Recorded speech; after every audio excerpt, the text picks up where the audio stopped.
Audio number 4। देवताओं की पूजा पर हमारा विश्वास है, मूर्ति पूजक भी हैं। सनातन धर्म के वातावरण में हम जन्मे और पाले पोसे गए हैं। देव पूजा और पौरोहित्य कर्म हमारी वंश परंपरा से होता आया है। अतएव पूजा उपासना का वातावरण देखकर हमें प्रसन्नता अनुभव होना स्वाभाविक ही है। हमें तो चुभती केवल इतनी भर बात है कि बिना किसी आधार के नए देवी देवता तक गढ़कर लोग कैसे खड़े कर देते हैं। इस आंखों देखी नई उपज को, जिनका इस संस्कृति से कोई संबंध नहीं है, यह तो मनचले लोगों की मनगढ़ंत हैं, तो फिर उनके इस आक्षेप का क्या उत्तर दिया जाएगा। आखिर प्रामाणिकता, प्राचीनता, परंपरा आदि का कुछ तो आधार होना ही चाहिए। अपने नाम पर कुछ मांगने की अपेक्षा देवता की मनौती, पूजा पाठ, भेंट पूजा आदि के नाम पर मांगना अधिक सुविधाजनक है। इस सूझबूझ ने कितने देवी देवताओं की, कितने भूत पलीतों की सेना बनाकर खड़ी कर दी और उनकी विचित्र विधि पूजा में कितने लोगों को उलझा दिया गया था। यह अचंभे की बात तो है, पर उसमें असंभव कुछ नहीं।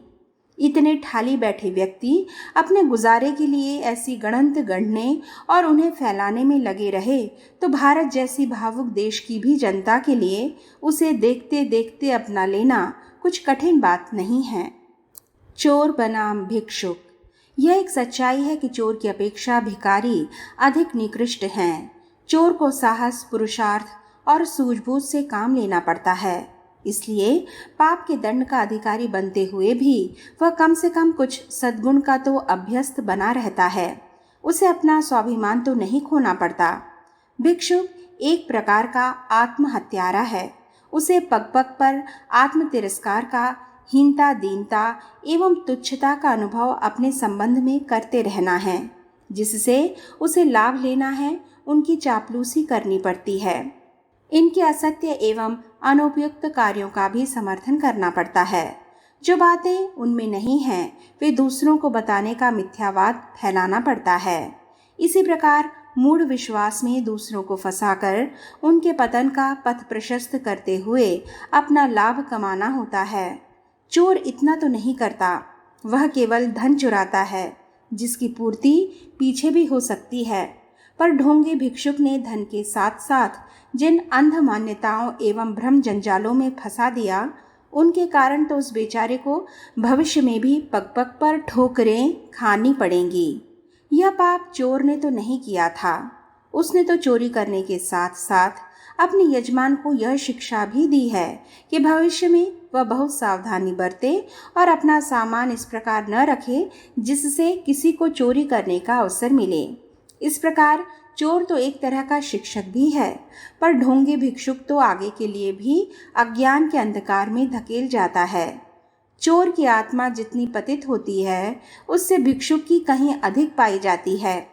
भिक्षुक को हर घड़ी असत्य का आवरण ओढ़े रहना पड़ता है और निरंतर असत्य का प्रचार प्रतिपादन करना पड़ता है। बाकी समय वह सीधा रास्ता अपनाए रहता है। कम से कम वह चोरी सिखाने के लिए कोई सत्संग प्रवचन का आयोजन तो नहीं करता, अपनी बात को धर्मसम्मत तो नहीं ठहराता, दूसरों से ऊंचा और अच्छा तो अपने को सिद्ध नहीं करता। ढोंगी भिक्षुक तो यह सब भी करते रहते हैं, इसलिए उनका पाप भी चोर की तुलना में सहस्त्र गुना अधिक माना गया है। नरक की पारलौकिक दुर्गति वाली बात यदि सत्य हो तो निश्चय ही चोरी की अपेक्षा इन ढोंगियों को सहस्त्र गुना अधिक दंड भुगतना पड़ेगा। भिक्षा जीवियों की विविध श्रेणियां। इस समय यह भिक्षा व्यवसाय इतना अधिक बढ़ गया है कि देश भर में कहीं भी आप चले जाएं, आपकी उनसे भेंट हो जाएगी। बड़े नगरों में तो उनकी संख्या हजारों तक पहुंच जाती है। वैसे वे इधर उधर अपने अड्डों पर पड़े रहते हैं और नए आदमी को उनकी विशाल संख्या का अनुमान नहीं होता, पर जब सार्वजनिक दान का कोई मौका आता है तो उनका दृश्य देखने योग्य होता है। उदाहरणार्थ, कितने ही धनी हिंदू एकादशी को और मुसलमान शुक्रवार को पाई पैसे बांटा करते हैं। उस दिन आप किसी दानदाता के स्थान के समीप खड़े हो जाएं तो कुछ घंटों में आप 1800 भिखारियों को वहां आकर पैसा लेते देख सकते हैं। इसी प्रकार जब कोई एक व्यक्ति या किसी बाजार के कई व्यवसायी मिलकर भिक्षुक भोज करते हैं तो वहाँ सहज ही में 1500 व्यक्ति इकट्ठे हो जाते हैं। ऐसे अवसरों पर न जाने कैसे भोजन की खबर एक ही दिन में इतने बड़े नगर के कोने कोने में पहुंच जाती है। ऐसा अद्भुत होता है इन भिखारियों का बेतार का यंत्र। अब किसी छोटे से गांव में पहुंच जाइए तो वहां भी आपको एक आध भिक्षाजीवी के दर्शन हो ही जाएंगे, पर वहां उनका रंग रूप और ही होता है। ऐसे प्राणी वहां पर किसी मंदिर या छायादार वृक्ष के नीचे आसन लगाकर बैठ जाते हैं और सुबह शाम अपने भक्त मंडली को धर्म चर्चा के साथ गांजा तंबाकू आदि पीने की शिक्षा देते रहते हैं। साधारण दर्जे के गांव में भी एक आध मंदिर अवश्य रहता है और एक दो व्यक्ति उसी के द्वारा जीवन निर्वाह कर लेते हैं। इनके सिवाय जितने भिखारी घर घर फिरते नजर आते हैं उनमें से अधिकांश अपने को ब्राह्मण ही बतलाते हैं और इस नाते भिक्षा मांगना अपना अधिकार मानते हैं। इनमें से कुछ तो ऐसे भी होते हैं जिनके घर में खेती बाड़ी का काम होता है और उनके कई कई व्यक्ति उसमें लगे रहते हैं, पर वे अपने अधिकार को छोड़ना नहीं चाहते। इसलिए सुबह भ्रमण करके 2-4 सेर आटा मांग ही लेते हैं, जो आजकल के ज़माने में 2-3 रुपये का होता ही है। इस प्रकार मुफ्त की 80-90 रुपये मासिक की कमाई किसको बुरी लगती है। भीख मांगने वाले साधुओं में से कितने ही तो अपने को पहुंचा हुआ महात्मा ही समझ लेते हैं और जो भिक्षा देने से इनकार करता है उसको भला बुरा कहने या शाप तक देने के लिए तैयार हो जाते हैं। बहुत से साधु अकेले घूमने के बजाय मंडली बनाकर देश का चक्कर लगाते रहते हैं। ऐसे साधु अपने साथ एक चलता फिरता मंदिर भी रखते हैं जिसमें ठाकुर जी की मूर्ति की पूजा सुबह शाम खूब घंटा घड़ियाल बजाकर की जाती है। धर्मप्राण जनता सोचती है कि यदि इनको कुछ दिया न जाए तो ठाकुर जी का भोग कैसे लगेगा। इस प्रकार उनको कुछ न कुछ मिल ही जाता है। इसके बाद उन मठाधारी साधुओं और महंतों का नंबर आता है जिनके पास किसी राजा, जमींदार या सेठ की दान दी हुई जमीन जायदाद होती है। वे प्रतिदिन भीख मांगने के बजाय उसकी आमदनी से आराम के साथ रहते हैं और साथ ही अपने पास आने वाले आगंतुकों पर अपना प्रभाव जमाकर कुछ भेंट पूजा भी प्राप्त करते रहते हैं। हरिद्वार, ऋषिकेश, चित्रकूट आदि स्थानों में तो इन्होंने ऐसा जाल फैला रखा है और ऐसे ठाठ के साथ भिक्षा मांगते हैं कि भिखारी की बजाय सेठ मालूम पड़ते हैं। ऐसे एक एक मठधारी ने अपने आश्रम के भीतर अनेक देव प्रतिमाएं स्थापित कर रखी हैं और दर्शक लोग सबके आगे थोड़ा थोड़ा चढ़ाते हैं तो भी बहुत सा पैसा इकट्ठा हो जाता है। इसी प्रकार वहीं पर उन्होंने नाम मात्र के लिए पाठशाला, औषधालय, अनाथालय, सदाव्रत आदि खोल रखे हैं और उनके नाम पर भी वे कुछ रकम वसूल कर ही लेते हैं। इस प्रकार नए तरीके से भिक्षा मांगकर वे आलीशान कमरों में मखमली गद्दों पर आराम करते हैं। इस प्रकार चैन की जिंदगी बिताने और पौष्टिक आहार करने पर उनका ब्रह्मचर्य कहाँ तक निभ सकता होगा, इसका अनुमान पाठक स्वयं कर सकते हैं। ऐसे ही साधुओं के लक्षणों को देखकर अब से 400 वर्ष पहले कबीर साहब ने अमने रामायणी नामक ग्रंथ में कहा था, हमने ऐसा योगी कभी नहीं देखा। ये लोग अपने धर्म का पालन तो करते नहीं, केवल इधर उधर वृथा चक्कर लगाया करते हैं। कहने को तो ये शिव भक्त और जनता के गुरु हैं, पर हठ भूमि ही इनके योग का स्थान है और माया मांड इनका देवता है। क्या योगी दत्तात्रेय ने कभी लोगों के घरों को नष्ट किया था? क्या शुकदेव जी ने हथियार साधुओं की जमात इकट्ठी की थी? कैसी लज्जा की बात है कि ये लोग जो स्वर्णालंकार धारण करते हैं, घोड़े ऊंट आदि रखते हैं, अनेक गांवों के मालिक बने बैठे हैं, फिर भी अपने को साधु और योगी कहते हैं। भारत के भिक्षाजीवियों की इससे अधिक निंदा और क्या हो सकती है। हमारा कलंक एवं अभिशाप। भिक्षुओं की संख्या देश में बढ़ना उसके लिए लज्जा और कलंक की बात है, पर ढोंगी भिखारी तो किसी समाज के अभिशाप ही होते हैं। कहते हैं कि बिच्छू के बच्चे अपनी माँ का पेट भीतर ही भीतर खा जाते हैं और तब उसे फाड़कर बाहर निकलते हैं। इस किंवदंती में कितना तथ्य है यह मालूम नहीं, पर यह निश्चित है कि ढोंगी भिक्षुक जिस समाज में बढ़ते हैं वे उसे पूरी तरह से खोखला, पतित, पराश्रित, दीनहीन और दुर्भाग्यग्रस्त ही बनाकर छोड़ते हैं। रक्त पीने वाली जोंक की तुलना में इनकी भयंकरता अधिक ही है, कम नहीं।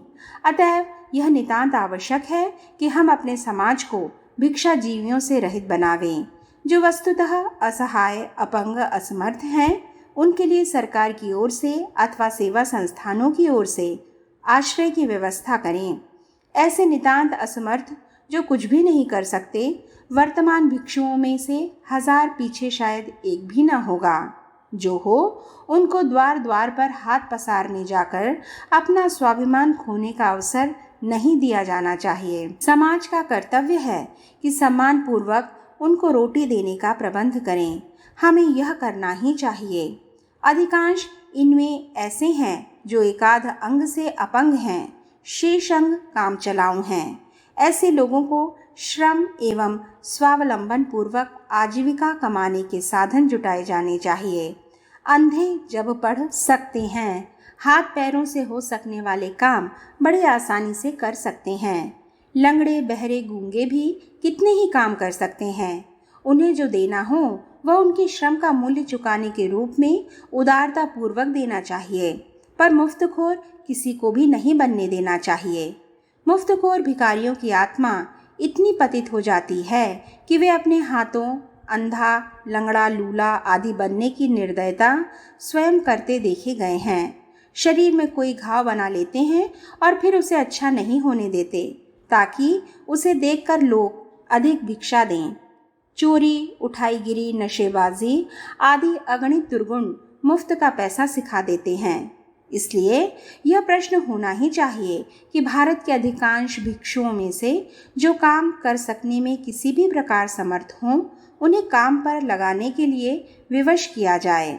ऐसे लोगों को दान देकर हम उनकी कोई सहायता नहीं करते, वरन उस बुरी आदत को अपनाए रहने की अप्रत्यक्ष रूप से प्रेरणा ही देते हैं। यह पुण्य वहाँ एक प्रकार से पाप ही है। ढोंगी भिक्षुक हमारे अंधविश्वास, अविवेक एवं मूढ़ श्रद्धा पर जीवित हैं।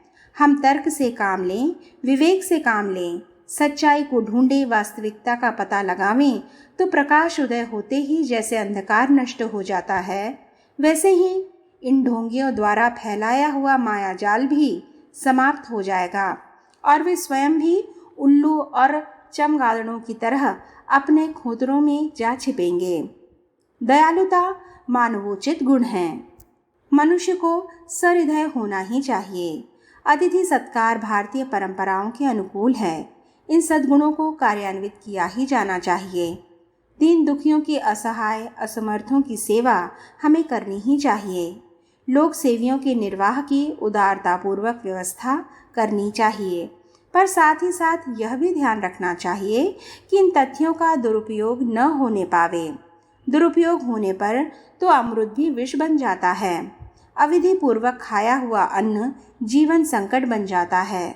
जिस अन्न पर हमारा जीवन स्थिर रहता है, वही यदि अधिक मात्रा में या अभक्ष्य रूप से खाया जाए तो बीमारी का कारण बन जाएगा।